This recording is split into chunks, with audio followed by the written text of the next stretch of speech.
There are so many fascinating aspects to dreams. For example, timing and context. When did you dream what you dreamed, and what was going on in your life, or in the world for that matter, at the time you had your dream?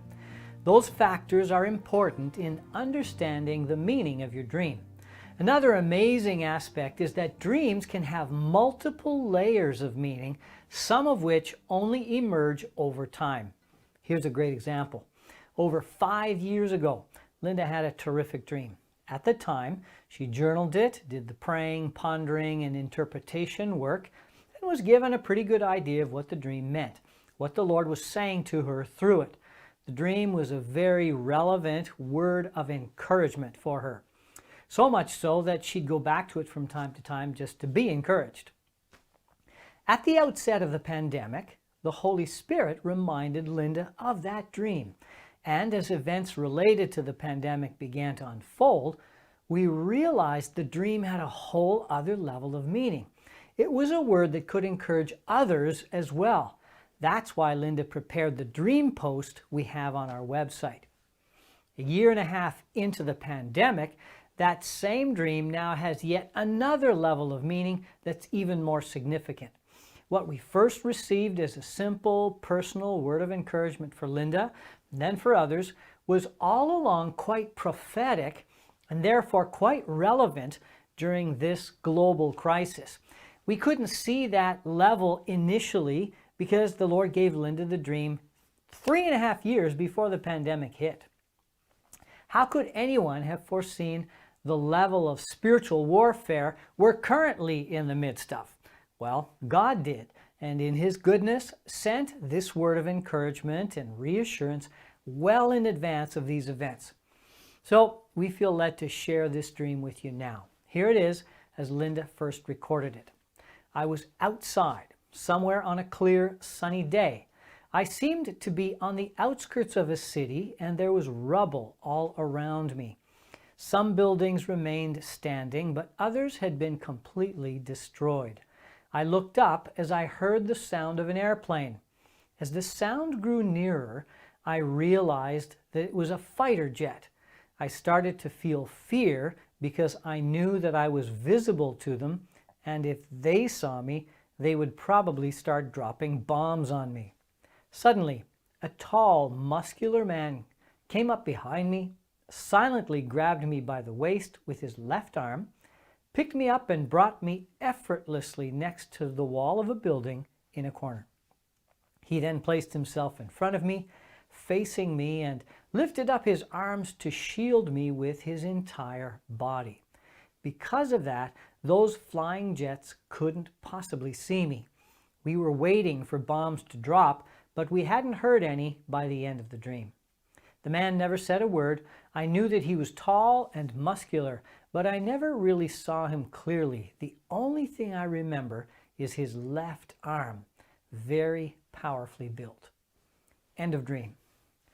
All right, so let's start by identifying the focus, 3 sub-focuses, as well as several important details. The focus is Linda.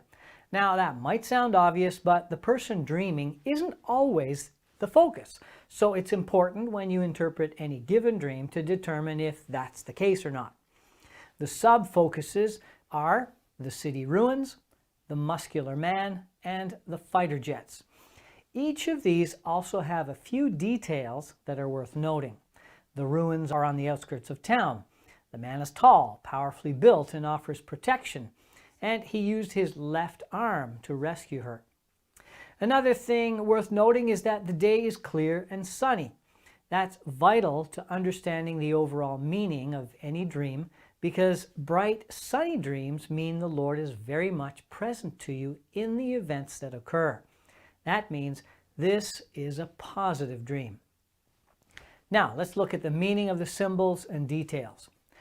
Linda's in the midst of rubble and ruins. What does that suggest to you?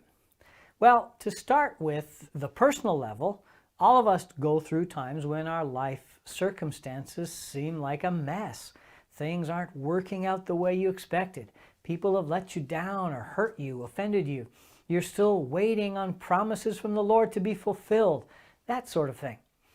You may also be having to deal with the ruin or rubble of other people's lives, family, friends, co-workers, whoever. That's how Linda first understood it. But here's what I was alluding to earlier. Certain meanings may only emerge over time, as was the case here. The rubble and ruins of a city may be pointing to something on a larger scale, perhaps even global events, and indicates that this is not something of Linda's making. What kind of upheaval and turmoil has the pandemic ushered in, for example? Total lockdowns and quarantines in some cases, economic stresses and pressures, an unprecedented number of natural disasters, the threat of further loss of our freedoms, in some quarters direct persecution of Christians or anyone not in agreement with the party line. You get the picture. Then we have the fighter jets. They not only indicate wartime or warfare, but in this case, they're enemy, not allied jets. Now, jets operate in the air, or in what the Bible refers to as the heavens. The attack is from above. What does that evoke? St. Paul tells us that our battle is not against flesh and blood, but against the principalities, against the powers, against the world rulers of this present darkness, against the spiritual hosts of wickedness in the heavenly places. The jets, therefore, are symbolic of demons and the constant threat of spiritual attack that we're under. So, what does all that tell us about the powerfully built man who suddenly appears out of nowhere and, in the blink of an eye, effortlessly whisks Linda away to safety from a potential demonic attack? You got it. He's an angel. That's fairly obvious, isn't it? But what's the significance of his use of his left arm?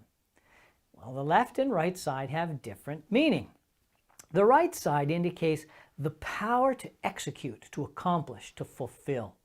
The scriptures speak of God saving us with his mighty right hand. In heaven, Jesus, for example, sits at the Father's right hand. Jesus has fulfilled all he was destined to accomplish.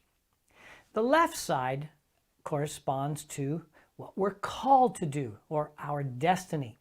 So the Lord's telling Linda that the angel in this dream is specifically called to protect her. That's his destiny, to watch over and keep her safe in the midst of danger. How cool is that? So, all these symbols and events are intended to communicate something to Linda, right? It's a message from the Lord. So, how do we articulate that in simple terms? Especially now that we have the broader prophetic perspective that makes the message one to everyone or anyone. Here's one way to say it. Linda, I've got your back. I have you covered. I know you're in a dangerous and frightening season. All is being overthrown. You feel alone and surrounded by ruin and rubble, the threat of danger, but you're not alone.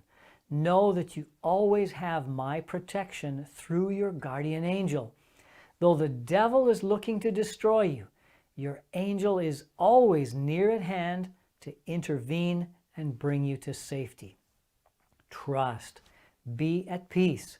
I am your shield and protection. Rest in the shadow of my wings and trust. Who can doubt that this dream was from the Lord? But although Linda was the one to receive it, the word is clearly not for her alone. It's for you and me as well. I mean, don't you find that this dream brings to mind Psalm 91? The Lord is encouraging and reassuring us all, speaking those promises to us today in the midst of the growing darkness, chaos, and confusion that surrounds us. So let's trust in those incredible promises. Go back to them again and again. Memorize them. Put them in our hearts. Keep our minds filled with those promises of protection and safety. And let's trust as well in God's goodness and in his faithfulness to be true to those same promises. Thanks for watching.